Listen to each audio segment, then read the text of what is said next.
Hi, I'm Hannah and welcome to my channel Nomadic Unicorn. Today I'm going to be explaining to you how you can get your second year working holiday visa in Australia and the requirements that the government have for you to do so.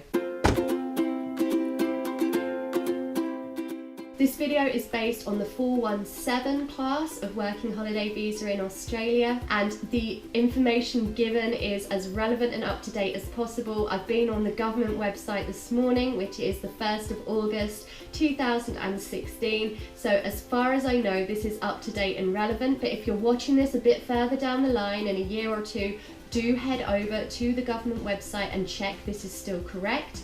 Any details for websites or other agencies or bodies I mention in this video, I will put links to down below in the description for you to make your life a little bit easier. I'm going to break it down step by step as to the requirements, how to get the work, and all the evidence that you need to give to the government to get that second year.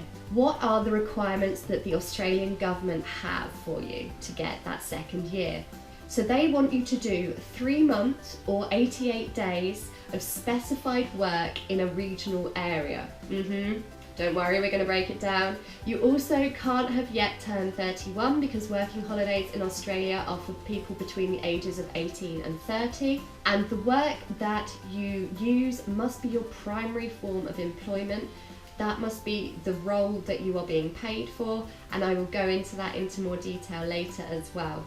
Long gone are the days, sadly, that you could do volunteer work or woofing to get your second year. Before, you might be able to volunteer on a farm, just give some manual labour and help in return for food and accommodation, and this would be classed as okay. From December 2015, this is no longer the case, so please do not get volunteer work or woofing work to try and get your second year visa.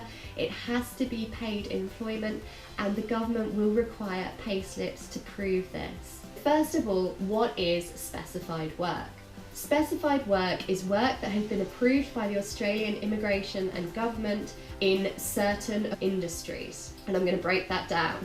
So that includes plant and animal cultivation, fishing and pearling, tree farming and felling, mining and construction. There are areas within each of those groups that you will not be granted a second year for. They don't deem as eligible. For example, if you are looking after animals for tourism or recreational purposes, that won't count. But if you're looking after animals on a farm to help with getting products to sell like wool, milk, etc., that would be counted.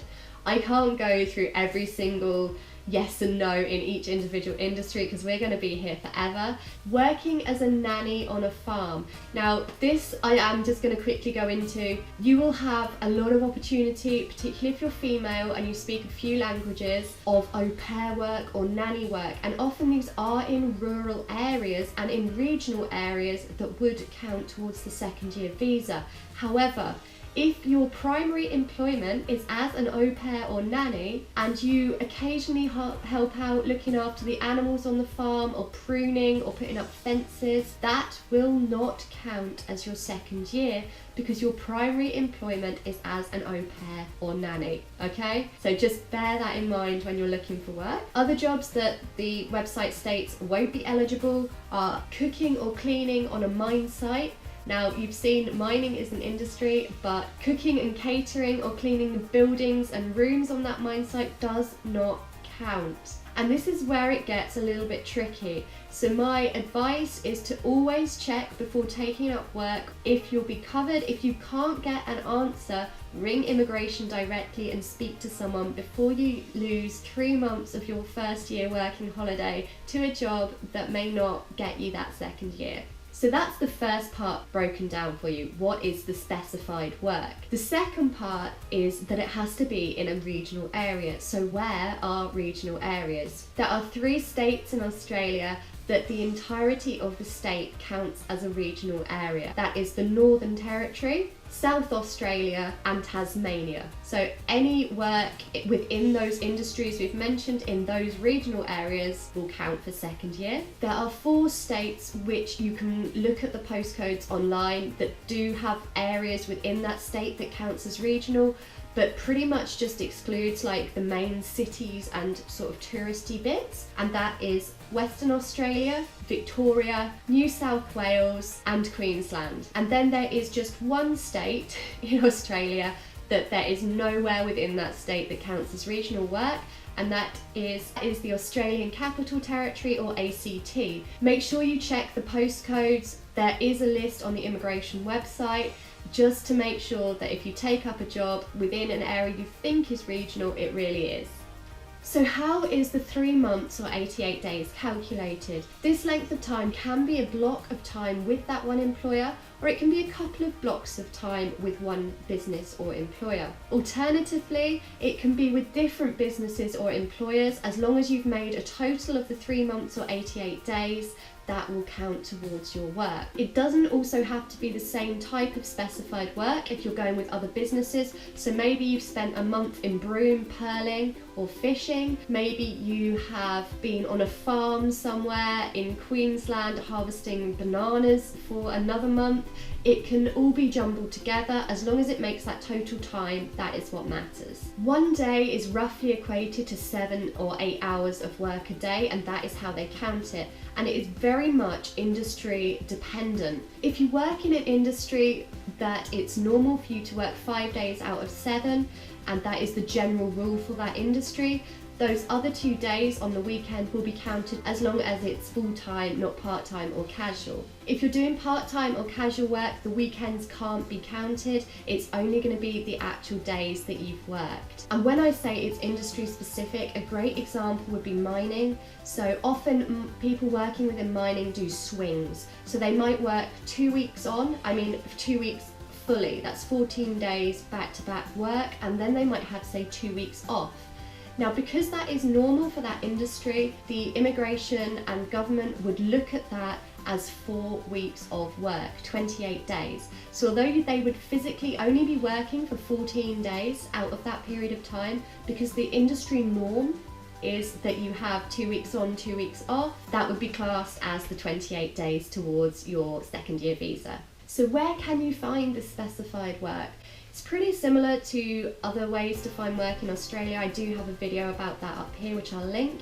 Your main ideas are Gumtree, the Harvest Trail website, which will be linked down below for you, which tells you the fruits and seasons all around Australia. People often will follow it round, and it will just tell you where you can look for work at certain times of the year. The job shop do offer a lot of jobs with regional work and rural work, which may count towards your second year visa, and they are always really specific as to whether it counts or whether it doesn't. You can also go to places that you know are well known for that specific industry. So if you want to work on pearling boats, you're going to head towards Broome because that's where the pearling companies are. You can also contact farmers directly. They may not be advertising, but you can get hold of them and see if they are looking for workers. Just please beware, employers lie, especially on Gumtree. They will tell you work will count for your second year and it won't. This really annoys me, and I don't think it's always done consciously. I think sometimes they believe it counts, but because they don't really look into it very much, they'll tell you it does and it actually doesn't. So if you don't want to get to the end of 88 days or 3 months hard labour, if you don't want to get to the end of that and find it doesn't count, make sure you do your research into people advertising jobs.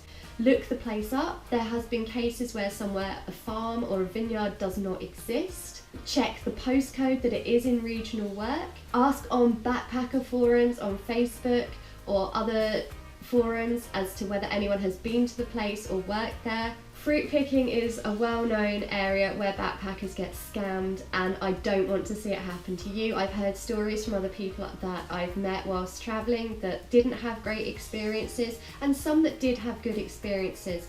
If you're looking for that sort of work, make sure that you get an hourly wage. Do not be paid by the kilo or by the basket, because that is a way that they can scam you out of your cash. If you see an advert anywhere, and I'm sorry I'm getting passionate about this, but it's something that I feel very passionate about. If you see an advert saying that there's a job and you contact this person and they say, great, yeah, come along, but first we need you to pay us however much for accommodation or some kind of pass to work there, Alarm bells should be ringing, guys. That is scam alert.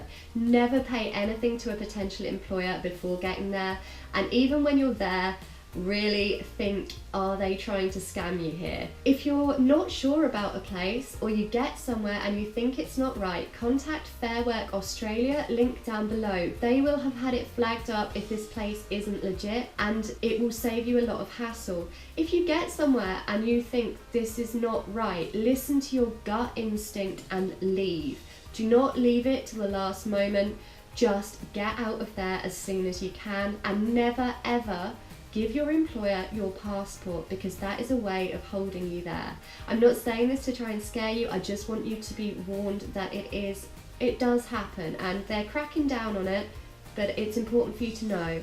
So you have done your specified work, or you're in the process of doing it. How do you apply for that second year visa? There's two ways. One is by post and one is online. Of course, there will be a cost for another visa. One thing to remember is that with the second year, if you apply for it when you're in Australia, you have to be in Australia when it is granted, and similarly, if you're outside of Australia when you apply, you must be outside of Australia when it is granted. What evidence is required for the government to approve the visa? There are various different bits of evidence that they do request and may request. Some people find the process really smooth sailing, others I know have completed the work and had a really hard time getting the second visa approved, even though it was all legit. So the best thing you can do is have your original pay slips. Your employer must provide you original pay slips, because the immigration are going to want these to approve your second year visa. You need to get those pay slips. I'm going to drill this in. Get the pay slips. Get the pay slips. You need them.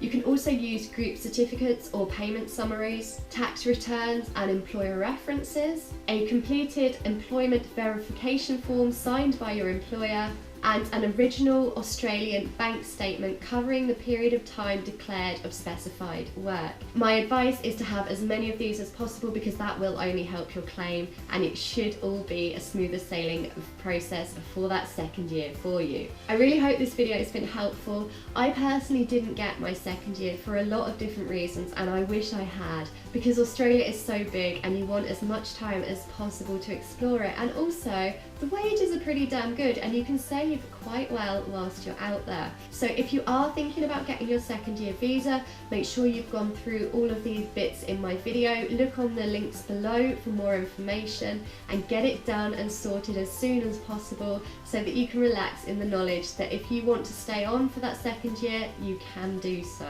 Thanks for watching. If you do have any questions or anything that you think I haven't covered in the video, or tips for other people on anything mentioned, pop them down in the comments section below. Let's get a bit of a discussion going on about this.